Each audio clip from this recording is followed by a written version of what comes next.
এই বৃষ্টির দিনে চাচার হাতে চা যা স্বাদ লাগে। যাই চাচার দোকান থেকে চা খেটে একবারই বাড়ি যাব, তারপরে যে কাজে বসবো।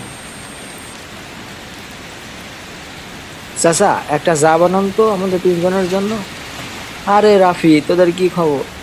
তোদের সাথে তো আমার দেখাই হয় না, আজ দেখা হলো। এই বৃষ্টির দিনে চা খাওয়ার ফিলিংসটা অন্যরকম, তাই না? আরে ভাই, আর কি বলবো, আপনার সাথে তো দেখাই হয় না। আপনি তো অনেক বিজি, তাই না? শুনলাম বিয়ে থা করতেছেন। আরে বলিস না, সারাদিন কাম কাজের চাপ। এই কার্টুন ভিডিও বানানো, অ্যানিমেশন ডিজাইন করা, বসে তো কি ঝামেলা। ঝামেলার কাজ করতে করতে আর সময় পেয়ে ওঠেনি। তো এখন কারেন্টও নাই, বৃষ্টি হচ্ছে, তাই ভাবলাম চা খেয়ে যাই। আর বিয়ের কথা বলতেছিস, আরে বিয়ে তোমার কপালেই নাই।